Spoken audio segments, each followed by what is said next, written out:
আসসালামু আলাইকুম এভরিওয়ান, দিশেহারা ভালোবাসা গল্পের 50 নম্বর পার্ট নিয়ে চলে আসলাম। তো বেশি কথা না কয়ে চলুন গল্প শুরু করা যাক। সুহার প্রেগনেন্সি 3 মাস পূরণ হয়েছে গত 2 দিন আগে। শ্রাবণ আজকে সুহাকে হসপিটালে নিয়ে গিয়েছিল চেক আপ করানোর জন্য। মা এবং বাবু দুজনেই সুস্থ আছে আলহামদুলিল্লাহ। ডক্টর শ্রাবণকে বলে দিয়েছেন আরো বেশি বেশি সুহার খেয়াল রাখার জন্য। সুহাকেও বলেছে নিজের খেয়াল রাখতে, প্রচুর পুষ্টিকর খাবার খেতে আর হাসি খুশি থাকতে। হসপিটাল থেকে বেরিয়ে সুহাকে নিয়ে শপিং মলে এসেছে শ্রাবণ। বিয়ের পর এখন পর্যন্ত সুহাকে কোনো ড্রেস কিনে দেওয়া হয়নি। সুহা বাড়ি থেকে যা এনেছিল সেই সব পড়ছে এখনো। শ্রাবণ সুহার দিকে তাকিয়ে গম্ভীর গলায় বলে, দেখ কোনটা কোনটা পছন্দ হয় তোর। সুহা ড্রেসগুলোর দিকে নজর বুলিয়ে শ্রাবণের মুখের দিকে তাকায়, মৃদু সুরে বলে, তুমি দেখো, পরবি তুই, আমি দেখবো। আমি নিজে তো কখনো ড্রেস পছন্দ করে কিনতাম না, সব সময় আম্মু নিয়ে যেত। শ্রাবণ সুহার দিকে চোখ সরিয়ে ড্রেসের উপর নজর বোলায়। সুহার হাত ছেড়ে দিয়ে নিজেই ড্রেস পছন্দ করতে শুরু করে। বালের এক মেয়েকে বিয়ে করেছি, নিজের জন্য সামান্য ড্রেস পছন্দ করতে তাও পারে না। বেশ কয়টা ড্রেস পছন্দ হয়েছে শ্রাবণের, আরো কয়েকটা নেবি। কালো একটা জামার দিকে তাকিয়ে সুহা হাত ধরার জন্য হাত বাড়ায় পাশে। হাত ধরবে ধরবে এমন সময় শ্রাবণের হাত থেমে যায়। ফট করে ঘাড় ঘুরে নিজের পাশে তাকায়। নিজের পাশে দাঁড়িয়ে থাকা মেয়েটাকে দেখে দ্রুত হাত গুটিয়ে নেয়। এটা কাকে ধরতে চাচ্ছিল এখনই? ওর বউ কোথায় গেল? দ্রুত আশপাশে নজর ভোলায়। যেখানে হাত ছেড়েছিল সুহা সেখানেই দাঁড়িয়ে আছে। চল শক্ত করে সুহার কাছে এগিয়ে আসে।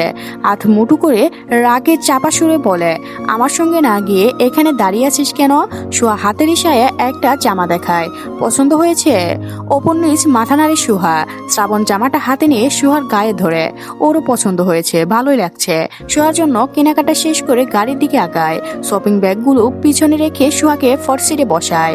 নিজের ড্রাইভিং সিটে বসে বেল্ট লাগাতে লাগাতে সুহার দিকে তাকিয়ে বলে, দাদা ভাই কল করেছিল। সুহা শ্রাবণের দিকে তাকিয়ে দুদিকে মাথা নেড়ে বলে, না তো করেনি। না কেন, কি হয়েছে? হ্যাঁ কিছু হয়েছে। তো ডাইনি মায়ের অ্যাক্সিডেন্ট। চমকে উঠে সুহা বিচলিত হয়ে বলে, অ্যাক্সিডেন্ট? কিভাবে, কখন হয়েছে? এত উত্তেজিত হচ্ছিস কেন? মরেনি, বেঁচে আছে। কই মাছের জান, এত সহজেই কি যাবে নাকি? এখন কোথায়? হসপিটালে, আইসিতে ভর্তি। কিভাবে অ্যাক্সিডেন্ট হয়েছে? ওই ডাইনির জন্য তোর চোখ থেকে পানি বের হলে তোর চোখ উপড়ে নেব। সুহা হয়ে দ্রুত নিজের চোখ মুছে নেয়। শ্রাবণ লিপিবদ্ধ বলায় বলে, গতকাল বিকালে ডাইনিটা অফিসের সামনে দাঁড়িয়েছিল, যেন কিসের জন্য। একটা ব্ল্যাক মের্জেন্ট ছুটে এসে ওকে ধাক্কা দিয়ে চলে গিয়েছে। কে ছিল ওই গাড়িতে? পুলিশ ধরেনি? না ধরেনি। কেন ধরেনি সেটা তোর বাপ মাকে গিয়ে জিজ্ঞাসা করিস। যাবি ডানিটাকে দেখার জন্য? বাঁচবে নাকি মরবে ঠিক নেই, যাবি নাকি? অনেক সিরিয়াস অবস্থা। সকালে তো নিউজ দেখেছিলাম, জ্ঞান ফিরেনি। সুহা শ্রাবণের মুখের দিকে তাকিয়ে আছে। মেয়েটা এখনই বোধহয় ফুফিয়ে কেঁদে উঠবে। চোখ দুটো পানিতে টুপটুপে হয়ে গিয়েছে, চেহারা লাল হয়ে গিয়েছে কান্না চেপে রাখার কারণে। যতই হোক মা তো। শ্রাবণ সামাদ চৌধুরীর ফোনে কল করে। রিসিভ হতেই স্পিকার দেয়। আসসালামু আলাইকুম দাদা ভাই। ওয়ালাইকুম সালাম, কেমন আছো? আলহামদুলিল্লাহ ভালো, তুমি কেমন আছো? ভালো। নিউজ দেখলাম ছোট ডাইনির নাকি অ্যাক্সিডেন্ট হয়েছে। হ্যাঁ, কিভাবে হলো? কে করলো? যে ধাক্কা দিল তার নামে এখনো মামলা করনি কেন? অ্যাক্সিডেন্টের স্পষ্ট ফুটেজে তো আছে। সামাদ চৌধুরী গম্ভীর হয়ে বললেন, এমনটা না করলেও পারতে শ্রাবণ। শব্দ করে হেসে উঠে শ্রাবণ সোহার মুখের দিকে তাকিয়ে থেকে বলে, কেমনটা করেছি আমি? অনিমাকে ধাক্কা দিয়েছ কেন? শ্রাবণ সোহার মুখের দিকে তাকিয়ে থেকেই উষ্ঠজোড়া প্রশান্ত করে বলে, নেক্সট টার্গেট বড় ডাইনি আর শামীম রাজা। দুজনকে চোখ কান খোলা রেখে রাস্তায় বের হতে বলবে, নয়তো দেখা গেল কবে ওরা আইসিইউতে বেডে শুয়ে আছে তারা নিজেও জানবে না। শ্রাবণ, রাখছি দাদা ভাই। কল কেটে দেয় শ্রাবণ। সোহা অবাক হয়ে শ্রাবণের মুখের দিকে তাকিয়ে আছে। শ্রাবণ ইচ্ছে করে ওর মাকে গাড়ি দিয়ে ধাক্কা দিয়েছেন। কি সুন্দর করে হাসছে এখন। শ্রাবণ গাড়ি স্টার্ট দিতে দিতে হাসি মুখে গান গাইতে শুরু করে। গানের কণ্ঠ আমার ভালো না, তো তার জন্য গানটা আর গাওয়া হলো না। তো গল্প শুরু করা যাক। সুহা শ্রাবণের মুখের দিকে তাকিয়ে রইল অপলক দৃষ্টিতে। এই শ্রাবণ তো সেই শ্রাবণ না। শ্রাবণের অসুস্থতা কি আবার বাড়ছে? একজন সুস্থ মানুষকে আইসিতে পাঠিয়ে মনের সুখে হাসছে আর গান গাইছে, কি সুন্দর সুর তুলে। সুহা মুখ ফিরিয়ে বাইরের দিকে তাকায়। দু চোখ বেয়ে ঝরঝর করে পানি গড়িয়ে পড়তে শুরু করেছে। হাসানের ফোন বেজে ওঠে। পকেট থেকে ফোন বের করে দেখে ওর মামা কল করেছে। হ্যাঁ মামা বলো, কোথায় তুই? বাড়ির কাছে। দ্রুত বাড়িতে আয়। কেন, কি হয়েছে? রিতাকে দেখার জন্য পাত্রপক্ষ এসেছে হুট করে, তুই দ্রুত আয়। রিতাকে দেখতে পাত্রপক্ষ এসেছে শুনে হাসানের বুকের ভিতর ছেদ করে উঠেছে। আসছি মামা। আচ্ছা আয় রাখছি।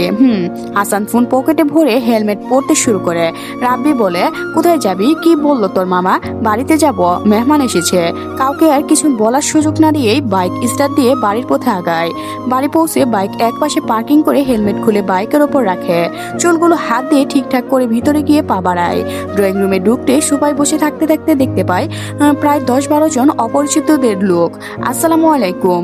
সবাই একসঙ্গে হাসানের দিকে তাকায়। সালামের জবাব দেওয়ার পর রিতার বাবা রেজান আহমেদ হাসানকে দেখিয়ে দিয়ে বলেন, ও হাসান, যার কথা আপনাদের বলেছিলাম, এখানে এসে বস। হাসান মামার পাশে বসে। ছেলে পক্ষের সবাই ওর দিকেই তাকিয়ে আছে। মনে হচ্ছে রিতাকে নয়, ওকে দেখতে এসেছে এরা। অস্থিরদের এদিক ওদিক নজর ভোলায়। রিমা বেগম রিতাকে নিয়ে এগিয়ে আসেন সুপার দিকে। রিতাকে মিষ্টি কালারের শাড়ি পরানো হয়েছে। ঘুমটা টেনে নিচের দিকে দৃষ্টি রেখে মায়ের সঙ্গে এগিয়ে আসছে। রিতাকে এনে সকলের সামনে একটা চেয়ারে বসানো হয়।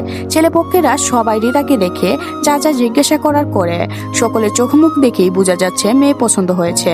ছেলের বাবা রেজওয়ান আহমেদের দিকে তাকিয়ে বললেন, ভাই সাহেব, মেয়ে তো আমাদের পছন্দ হয়েছে, আপনাদের কিছু বলা থাকলে বলুন। রেজওয়ান আহমেদ হাসানের দিকে তাকিয়ে বললেন, তুই কি বলিস? হাসান ছেলের বাবার দিকে তাকিয়ে বলে, ছেলে যেন কি করে? কার্ডিওলজিস্ট।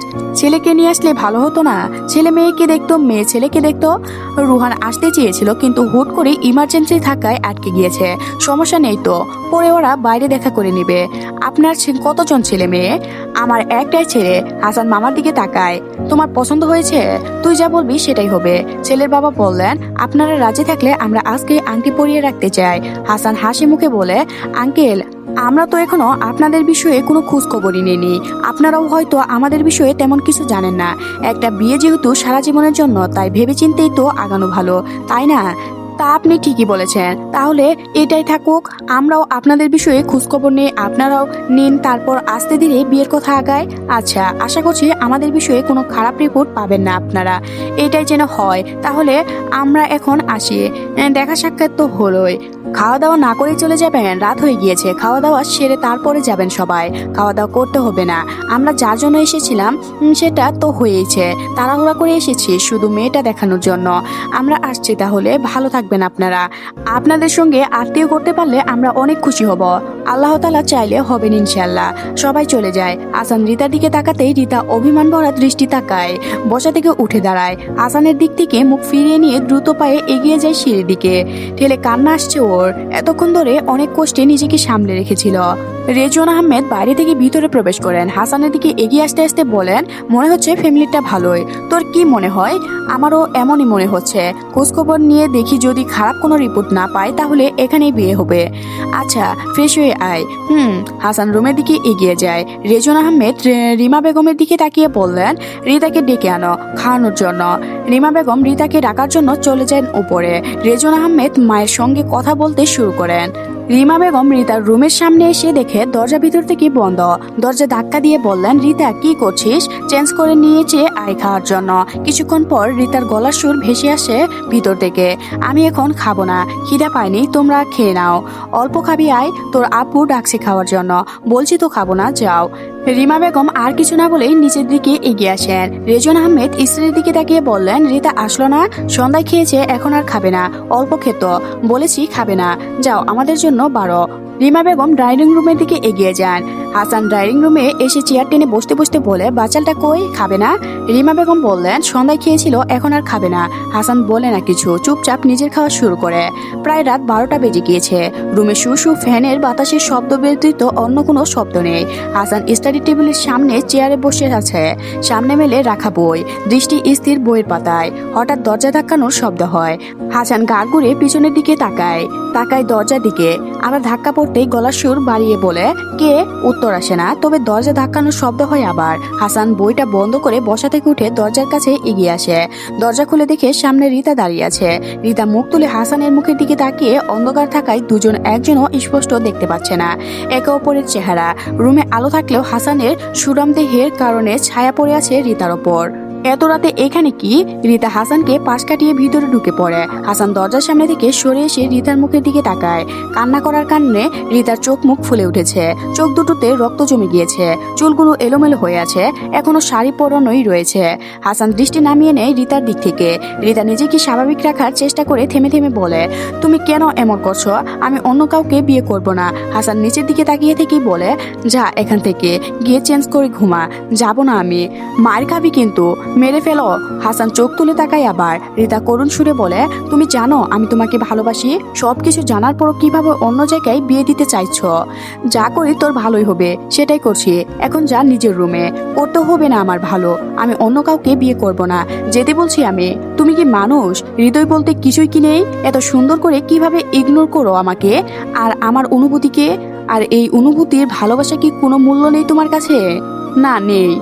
তো আজকের গল্পটি এ পর্যন্ত শেষ হয়ে গেল। পরবর্তী পার্ট পেতে অবশ্যই চ্যানেলটি সাবস্ক্রাইব করে রাখবেন। ধন্যবাদ সবাইকে, ভালো থাকবেন।